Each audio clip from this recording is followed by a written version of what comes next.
हरिया गांव का रहने वाला एक साधारण सा आदमी था। गांव में उसकी थोड़ी बहुत जमीन थी जिस पर वो खेती करता था, परंतु वो इतना नहीं कमा पाता था कि अपने परिवार का ठीक से भरण पोषण कर सके। इसीलिए वो जंगल से लकड़ियां इकट्ठी करके अपनी बैलगाड़ी पर लाद कर पूरे गांव में बेचता था। कभी कभी आसपास के गांव में भी बेच आता था। एक रोज की बात है, हरिया अपनी बैलगाड़ी लेकर नजदीक के ही एक दूसरे गांव में जा पहुंचा।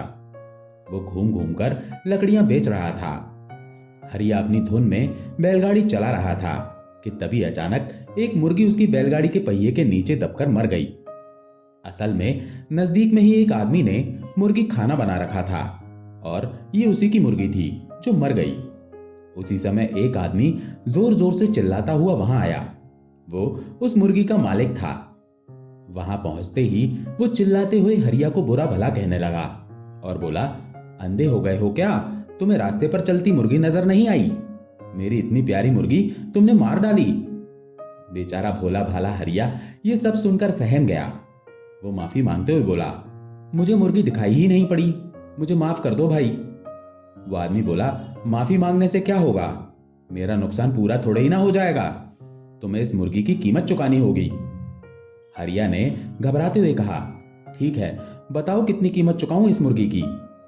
उस आदमी ने कड़क आवाज में कहा, पूरे 10 सोने की मुद्राएं। ये सुनते ही हरिया के होश उड़ गए। इतने में उनका झगड़ा सुनकर वहां लोगों की भीड़ जमा हो गई। हरिया ने कहा, एक सिक्के के बराबर कीमत की मुर्गी के तुम 10 सिक्के कैसे मांग सकते हो? ये तो बेईमानी है।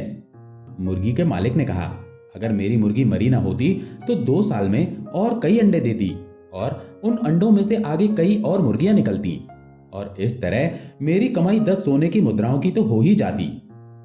बेचारे हरिया को कुछ समझ नहीं आ रहा था। आसपास खड़े लोग आपस में कानाफूसी करने लगे और कहने लगे, ये किसान तो मारा गया इस जालिम मुर्गी के मालिक की वजह से। तभी वहां से गांव के मुखिया धनीराम गुजर रहे थे। उन्होंने रास्ते में लोगों की भीड़ देखी तो वहां पहुंच गए। उन्हें देखते ही सभी गांव वालों ने उन्हें रास्ता दिया और कहा, मुखिया जी, आप ही इस गरीब का न्याय कीजिए। हरिया और मुर्गी का मालिक दोनों ही मुखिया के सामने खड़े हो गए।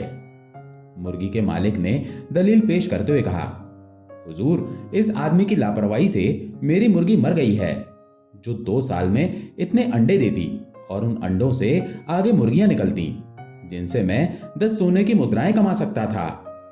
मुखिया ने हरिया की तरफ देखा तो डर के मारे उसके चेहरे का रंग उड़ा हुआ था।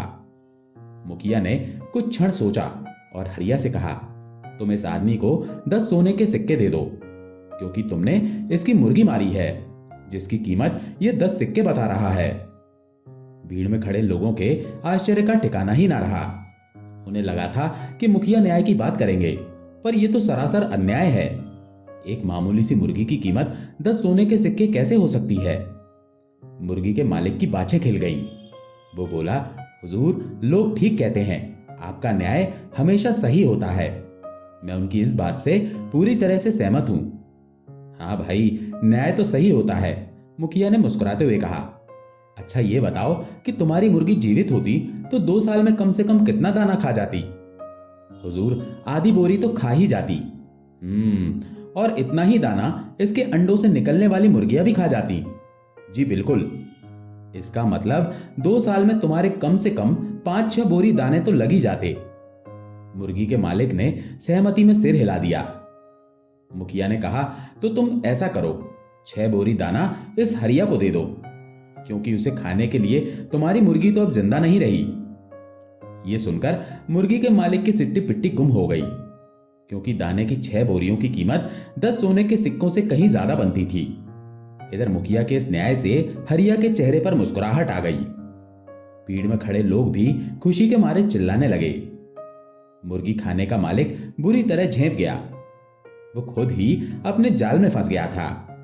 उसने मुर्गी के बदले में हरिया से एक भी पैसा लेने से इनकार कर दिया और झट से अपनी दुकान में घुस गया। हरिया ने मुखिया को बहुत धन्यवाद दिया और वापस अपने गांव को लौट गया। रतनपुर गांव में सुनार का व्यापार करने वाले सेठ किशोरी मल की गांव में एक बड़ी सी गहनों की दुकान थी। किशोरी मल का यह खानदानी पेशा था। ये दुकान उनके बाप दादा के जमाने से चली आ रही थी। किशोरी मल का व्यापार बहुत ही अच्छा चल रहा था।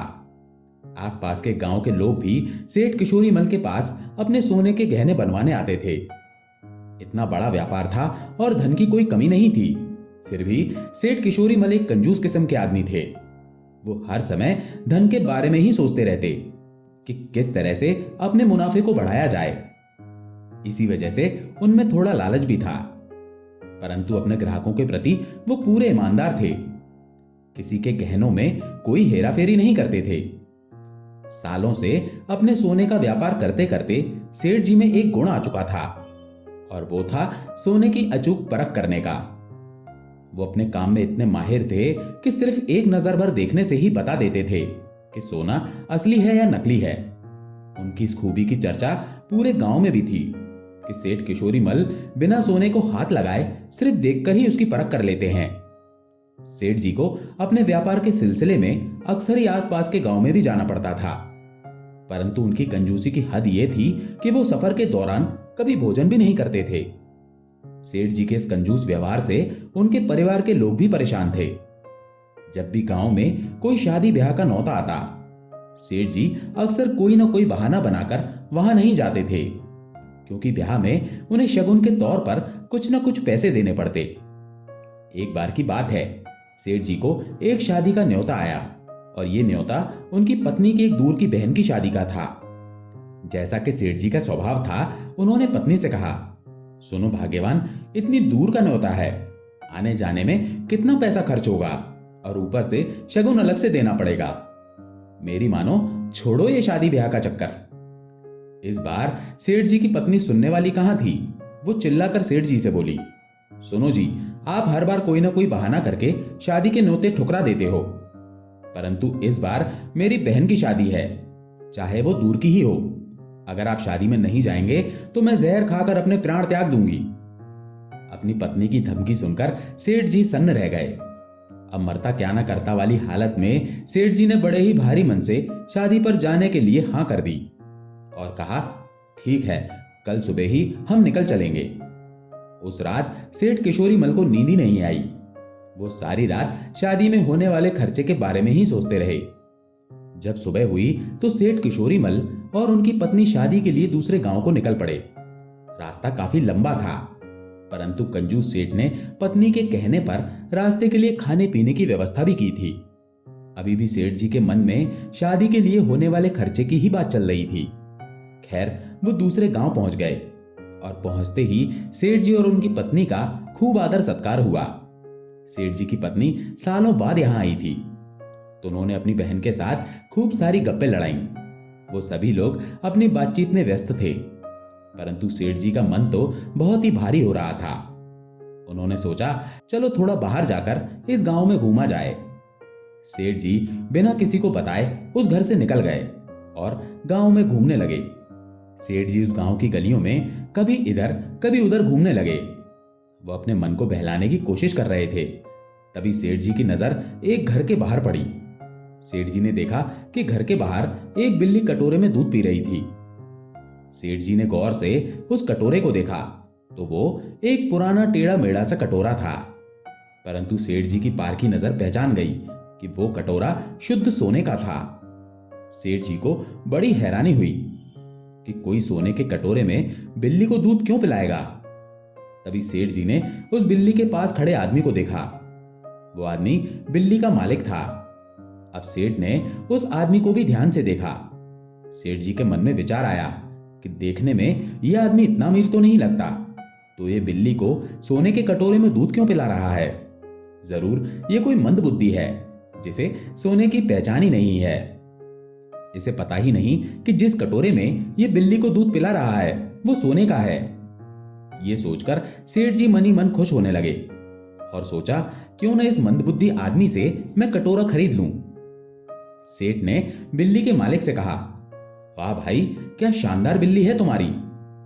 मेरे पास भी एक ऐसी ही बिल्ली थी, बेचारी कुछ दिनों पहले ही मर गई। आदमी सेठ जी की बात सुनकर मुस्कुरा दिया। फिर सेठ किशोरी मल ने सोचा कि अगर मैं सीधा कटोरा खरीदने की बात करूंगा तो इसे शक हो जाएगा। तो सेठ जी ने कहा, क्या आप ये बिल्ली मुझे बेचेंगे। ये सुनकर वो आदमी बोला, जी आप चाहते हैं तो मैं इसे आपको बेच सकता हूं। सेठ ने झट से 500 रुपए निकाले और उसकी तरफ बढ़ाए और कहा, ये लो पैसे और बिल्ली मुझे दे दो। बिल्ली का मालिक बोला, सेठ जी अभी तो मैंने कीमत की बात ही नहीं की। अगर आप बिल्ली खरीदना चाहते हैं तो पूरे 2000 रुपए देने पड़ेंगे। ये सुनकर सेठ कुछ पल के लिए सोचने लगा, फिर बोला, भाई 2000 रुपए तो ज्यादा हैं, तुम 1500 रुपए रख लो और बिल्ली मुझे दे दो। परंतु वो आदमी कुछ अड़ियल किस्म का था और बोला, नहीं 2000 रुपए से 1 रुपया भी कम नहीं लूंगा। सोने के कटोरे के लालच में सेठ जी ने 2000 रुपए दे दिए और सोचा कि इस कटोरे की कीमत तो हजारों में होगी और मेरा जो शादी पर खर्च हुआ है वो भी वसूल हो जाएगा। सेठ ने बिल्ली को उठाया और वहां से चलने लगे। तभी सेठ जी ने अपना दांव खेला और उस आदमी से कहा कि बिल्ली तो मैंने खरीद ली है, अब तुम इस दूध पिलाने वाले कटोरे का क्या करोगे? लाओ ये कटोरा भी मुझे 50-100 रुपए में बेच दो। वो आदमी बोला, नहीं नहीं हजूर, मैं ये कटोरा नहीं बेचूंगा। ये सुनकर सेठ जी चकरा गए। उन्होंने पूछा, ऐसा क्यों भाई, क्या खास है इस पुराने कटोरे में? उस आदमी ने कहा, वो तो मुझे नहीं मालूम, पर यह कटोरा मेरे लिए बहुत ही किस्मत वाला है।